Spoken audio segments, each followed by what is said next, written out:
Ladies and gentlemen, take your seats. The presentation is about to begin. Now, let's welcome your host, Professor Anton Griffin. Thank you, Usher, and welcome back, night creatures. If you're brave enough, step through the curtain and experience shock more shattering than your strangest nightmares. Tonight, we'll see strange radiation from the planet Venus affect our own dead. We'll see 7 strangers trapped in a farmhouse fighting against the flesh-hungry ghouls. That's right, night creatures. Tonight, we honor the birth of the flesh-eating zombie genre, George Romero's shocking classic, Night of the Living Dead. And you have a front row seat at the Midnight Theater.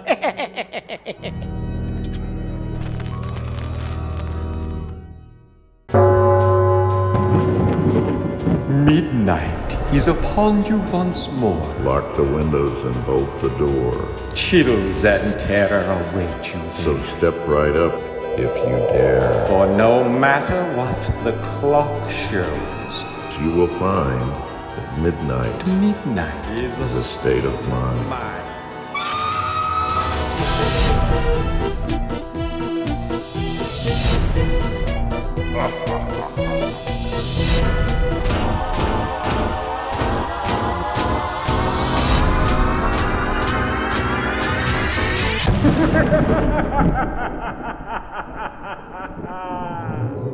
Greetings, night creatures, and welcome to the Midnight Theater, broadcasting from Griffin Manor. I'm so pleased to be presenting this classic of horror cinema to you tonight. We are going to learn some behind-the-scenes trivia, some fascinating facts about the making of this film, and watch some chilling scenes from this great film. Oh, and later on, we're going to have a special guest join us to conduct a very scientific experiment, so stay tuned for that. Night creatures, may I present my other assistant, Dan Dan. The film is all loaded and ready to go, Mr. Professor. Say, are we really calling this show Midnight Theater? What would you have me call it? The Dan Dan Show. Yes, you are hopelessly insane. That's my most charming trait. And now, night creatures, let's start the film, where a brother and sister, Johnny and Barbara, go to visit their father's grave in a Pittsburgh cemetery. Little do they realize they are about to encounter the first ghoul of the film, famously played by Bill Heinzman. And now, let the terror begin. Hey, come on, Barb. Church was this morning, huh?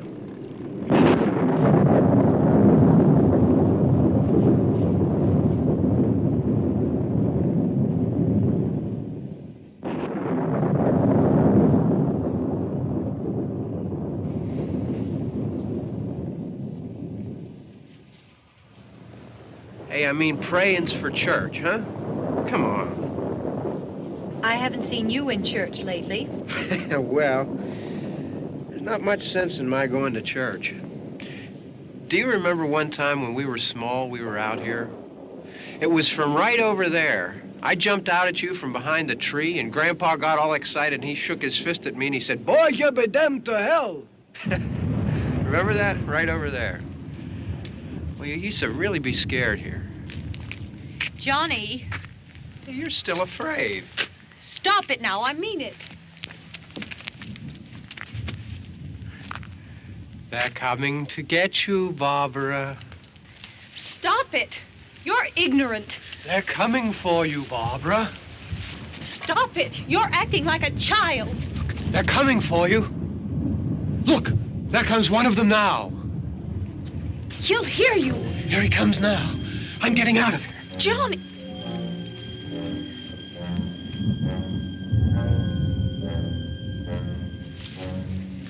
Oh! No! No! Johnny! Help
Ah, the window smash heard round the world.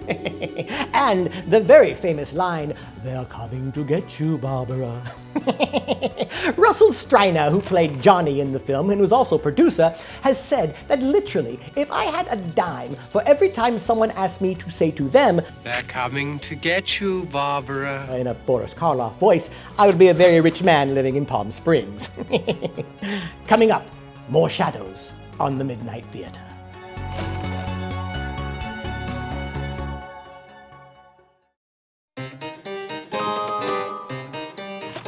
Greetings, night creatures, and welcome back. I'm glad we're showcasing this film. It is a classic. Not to mention very controversial. At the time of its release, racial tensions were high. Yes, Martin Luther King Jr. was assassinated just 6 months previously. And anti-Vietnam protesters filled the streets. It was very much like it was the end of the world. Mr. Professor, can you explain to us about the making of this film? Well, I'm so glad you asked, Double D. Oh, like we haven't heard that before. Tell me about it. But the old man wants us to set us up for some trivia. You know, like we're like a team, like Shields and Yarnell, like Monsters and Messina, like Lenny and Squeaky. Professor G, you practically tell this story in your sleep. All right, are you two finished?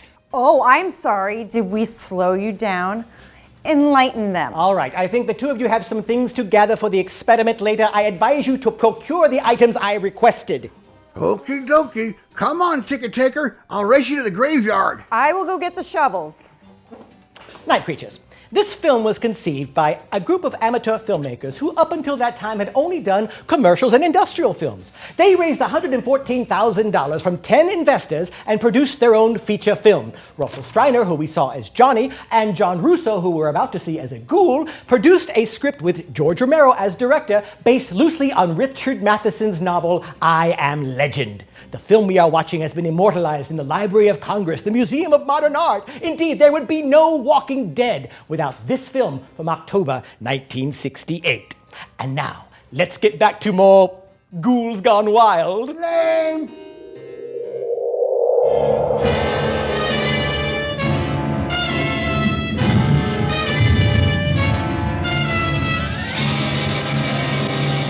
Barbara hides from the graveyard ghoul in a seemingly abandoned farmhouse.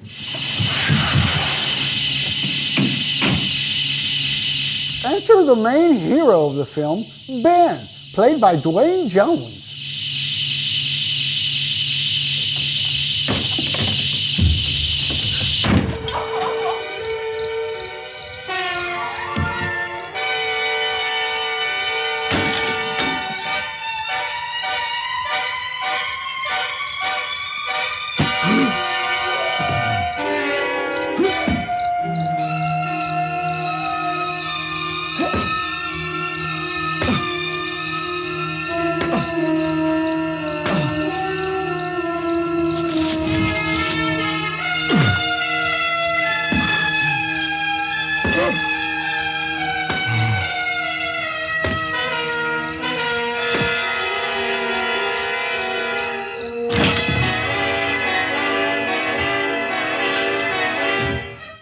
And that's co-author John Russo creeping in the back door as a ghoul.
state line of We're from town. City, A radio.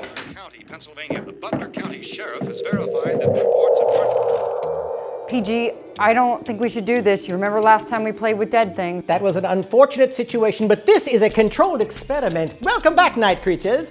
Ooh, it's getting scary in the old house, isn't it? The Coopers are on the scene, but they're not much help.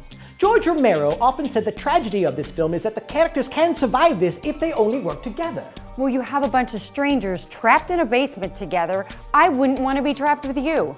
Duly noted. Speaking of which, here comes our experiment now. Special delivery. All right, nice. Welcome to the Midnight Theater. What do we call him? Turn him around. Just. Robert Osmandius? Rob? Your name is Rob, seriously? Of course it is. Welcome to the Midnight Theater, and thank you for agreeing to help us with this experiment. Agreed. It's a blind study. And now, night creatures, let's get back to the film. Our heroes have a desperate plan to escape the farmhouse with Molotov cocktails, a gas pump, and a truck. And that's going to end badly. All right, let's get set up for the big experiment. Usher, get the table and the treats. Dan, the candelabra, and take Rob away. You got it.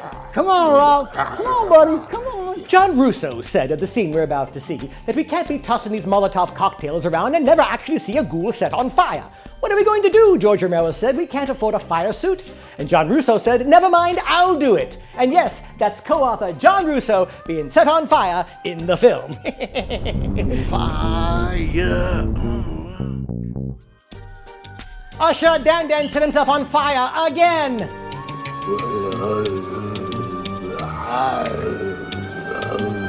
Somebody get Rob.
Come on!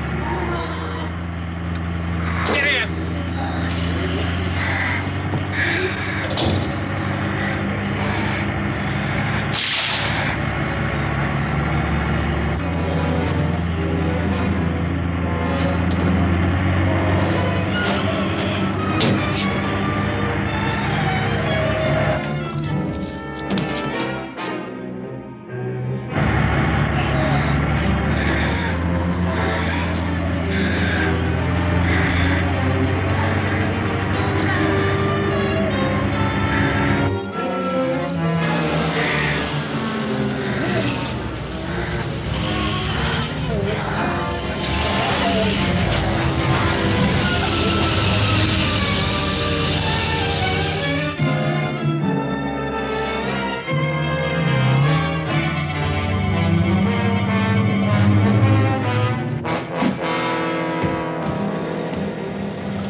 This key won't work. Watch it.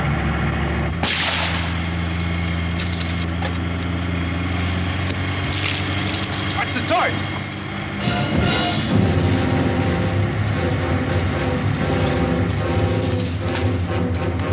Gotta get away from the pump.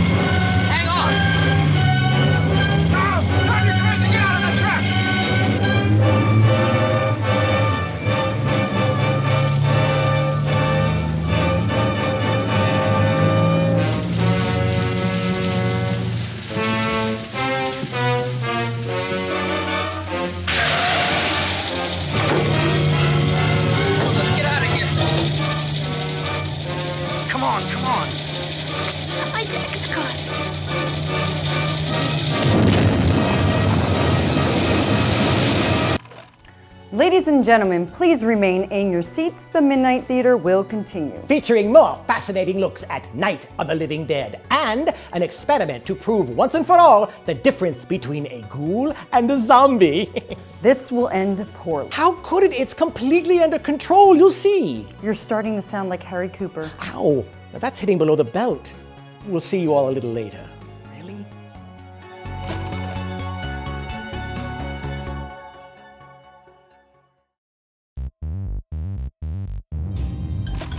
And bump the car, Rob. Bump, bump, bump, bump, bump. Welcome back, night creatures. Well, this escape attempt does not go as planned, and poor Tom and Judy end up quite deceased. Well done, lovebirds. Yeah, crispy critters.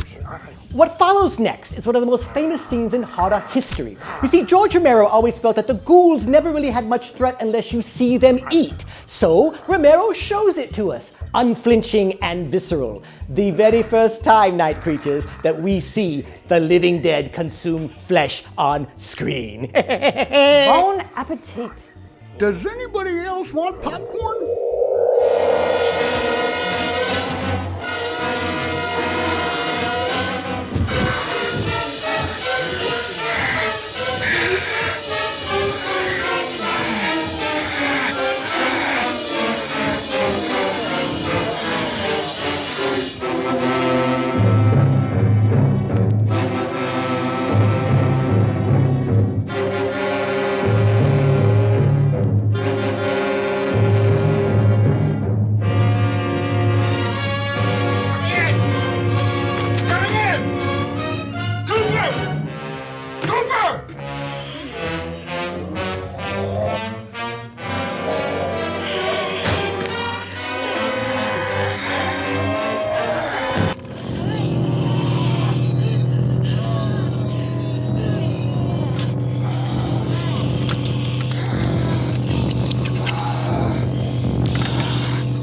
Step right up, night creatures, and witness this most amazing scientific experiment.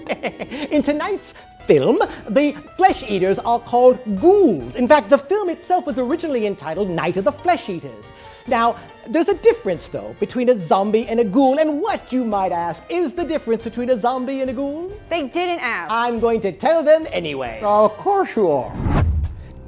Now, a ghoul is a loathsome undead creature that haunts cemeteries, mausoleums, and other dark, dank dwelling places of the dead. Now, they feed on carrion, but as we've seen in tonight's show, any flesh will do.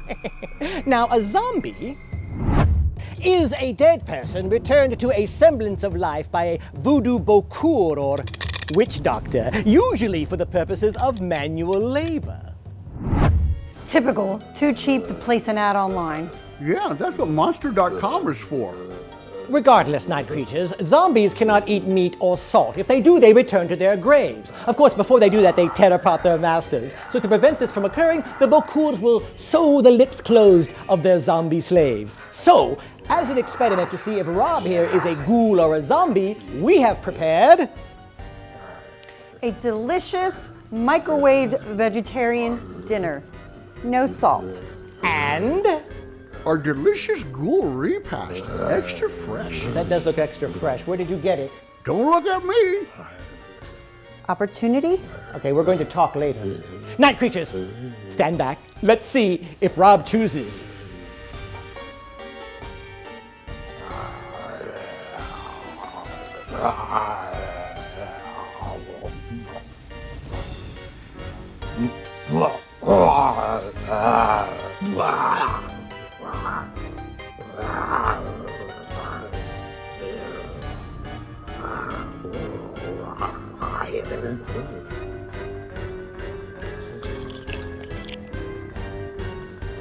Rob, no. Okay. That's interesting. Very, very good. Stay. Heel. No. Rob, back. No. Back. Rob, get back. Back. Back. You should be okay. You're not a Zack Snyder zombie. I need some assistance, please. They're coming to get you, Anton. Well, it seems like we've made some kind of special discovery. Let's see if someone can give us some helpful advice. We heard them making all kind of noise. We came over and beat them off, blasted them down. Chief, as soon as you're finished, can I see you here? Yeah, okay. Chief, if I were surrounded by 6 or 8 of these things, would I stand a chance with them? Well, there's no problem. If you had a gun, shoot them in the head. That's a sure way to kill them. If you don't, get yourself a club or a torch. Beat them or burn them. They go up pretty easy. Well, Chief McClellan, how long do you think it will take you until you get the situation under control? Well, that's pretty hard to say. We don't know how many of them there are. We know when we find them, we can kill them. Are they slow-moving, Chief? Yeah, they're dead. They're all messed up. Well, night creatures, apparently Rob here is not a ghoul or a zombie. He's a Hollywood zombie. That's a very important distinction. You made that up. Maybe we should call a monster naturalist. Let's leave my brother out of this, shall we? Night creatures, this film propelled George Romero into super horror stardom. He made so many horror films, becoming one of the masters of horror. A Creepshow, one of my favorites. And he made a total of 6 Living Dead films. The last one being Survival of the Dead in 2008. Actually, it was 2009.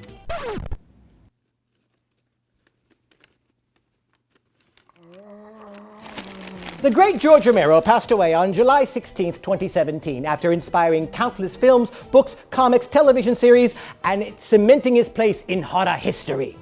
There will never be another Romero. Truly one of a kind. Ooh, night creatures, that last clip we saw, the reporter, he was a television horror host, Chili Billy Cardell. And Cardell's daughter, Lori, played the lead in George Romero's Day of the Dead. Wow, what a small, creepy little world we all live in. Yes, well, night creatures, that's all the time we have for this exhibition. The show has ended. Pick up your trash. I am not your mother.